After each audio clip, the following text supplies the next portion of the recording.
జయ జయ జయ జయ జయ శ్రీ హనుమా, జయ జయ జయ జయ ప్రభుదయ గనుమా.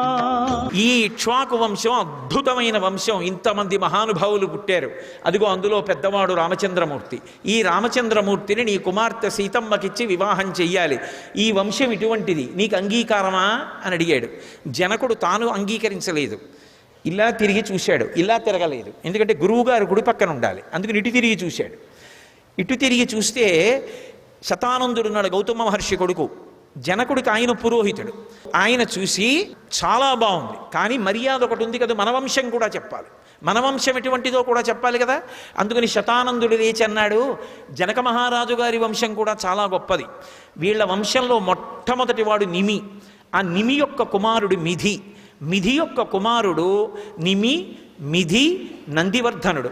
ఆ నందివర్ధనుడి తర్వాత వచ్చినటువంటి వాడు సుకేతువు.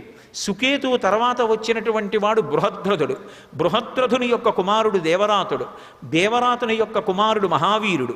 మహావీరుడి యొక్క కుమారుడు సుధృతి. సుధృతి యొక్క కుమారుడు హర్యశ్యుడు. హర్యశ్యుని యొక్క కుమారుడు మరుడు. మరుని యొక్క కుమారుడు దుష్టకేతువు. ఆ తర్వాత వచ్చినటువంటి వాడు ప్రతీంధకుడు. ప్రతీంధకుని తర్వాత వచ్చినటువంటి వాడు కీర్తిరథుడు.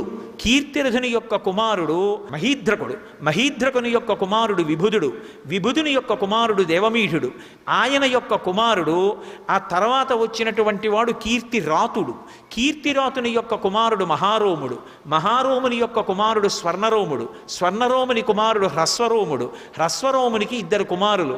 పెద్దవాడు జనక మహారాజు, రెండవ వాడు కుశధ్వజుడు. జనక మహారాజు గారికి ఇద్దరు ఆడపిల్లలు. పెద్ద ఆమె పేరు సీతమ్మ, రెండవ పిల్ల పేరు ఊర్మిళ. కుశధ్వజుడికి ఇద్దరు కుమార్తెలు.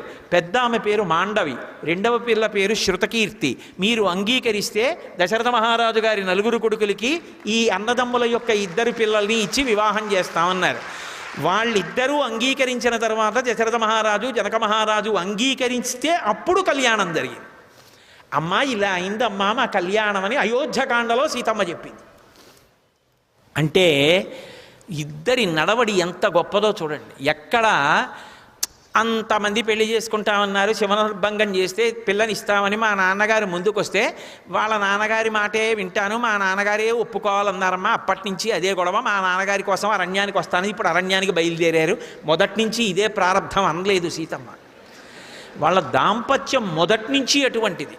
అందుకే శిశుపావృక్షం మీద కూర్చుని చెప్తున్నారు హనుమ, వాళ్ళిద్దరూ తుల్యశీలావయో వృత్తాం తుల్యాభిజన లక్షణాం రఘవోర్హతి వైదేహీం తం చేయమసి తేక్షణ.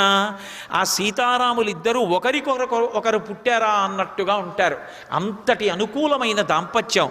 సీతమ్మ అప్పుడప్పుడు రాముడి కను ఎరిపెక్కుతుందేమో. సీతమ్మ ఇన్ని కష్టాల్లో ఉన్నా నా తల్లి కళ్ళు నల్లగానే ఉన్నాయి. నల్లని కన్నులు కలిగిన సీతమ్మ పొంగిపోతున్నారు పైనుంచి చూసి. క్షితిక్షమా పుష్కర సన్నిభాక్షి యారక్షిత రాఘవ లక్ష్మణాభ్యాం సారాక్షసీభి వికృతేక్షణాభి సంరక్షిత సాంప్రతి వృక్షమూలే. ఆ తల్లికి అమ్మ పోలికొచ్చింది, భూమిలోంచి పైకొచ్చింది కదూ. భూమికి ఎంత ఓర్పో నా తల్లి సీతమ్మకంత ఓర్పు. క్షితిక్షమా పుష్కర సన్నిభాక్షి, పద్మముల వంటి కన్నులు కలిగినటువంటి తల్లి. యారక్షిత రాఘవలక్ష్మణాభ్యాం, రామలక్ష్మణుల చేత రక్షింపబడేటటువంటి తల్లి. అటువంటి తల్లి సారాక్షసీభి వికృతేక్షణాభి, వికృతమైనటువంటి నేత్రములు కలిగిన రాక్షసీ స్త్రీల చేత ఇవాళ పరివేష్టింపబడి ఉంది. సంరక్షిత సాంప్రతి వృక్షమూలే. జనక మహారాజు గారి పెద్ద కూతురు, దశరథ మహారాజు గారి పెద్ద కోడలు, రామచంద్రమూర్తి ఇల్లాలు ఇల్లు లేని దానిలా రావణాసురుడి యొక్క అంతఃపురంలో ప్రమదావనంలో అశోక వృక్షం కింద చెట్టు కింద చుట్టూ రాక్షస స్త్రీలు పరివేష్టించి ఉంటే తన కష్టం చెప్పుకోవడానికి మనిషి లేక ఏడుస్తూ కూర్చుంది. అమ్మా ఏమి ఓర్పమ్మా, ఇంకా అలాగే ఉండి నల్లగా చూస్తున్నావు, తల్లి నీకు నమస్కారం. ఇది ఆయన పవిత్ర హృదయం. అలా ఆయన చెట్టు మీద కూర్చుని సీతమ్మ యొక్క పాతివ్రత్యానికి పరవశించిపోయి ఆనందపడిపోయి కన్నుల నీరు కారుస్తున్నారు. ఇక కొద్దిగా రాత్రి మిగిలి ఉంది అంటే తెల్లవారుతోంది. తెల్లవారుతుండగా నిద్రలేచాడు రావణాసురుడు. తెల్లవారుజామున నిద్ర లేవడం చాలా చాలా గొప్ప విషయం. అందరూ నిద్ర లేవలేరు. అది ఆ అలవాటు ఉన్నవాళ్ళు మాత్రమే నిద్ర లేవగలరు. నిద్ర లేవడం ఎంత గొప్ప, నిద్ర లేవగానే చెయ్యవలసింది చేయడం కూడా అంతే గొప్ప. నిద్ర లేచి చెయ్యకూడని పనులు చేయకూడదు, లేచి చెయ్యవలసింది చెయ్యాలి. ఆయన నిద్ర లేస్తూనే అశోకవనంలో ఉండేటటువంటి సీతమ్మ జ్ఞాపకానికి వచ్చి అశోకవనానికి బయలుదేరాడు. సర్వం శ్రీ ఉమామహేశ్వర పరబ్రహ్మార్పణమస్తు. స్వస్తి.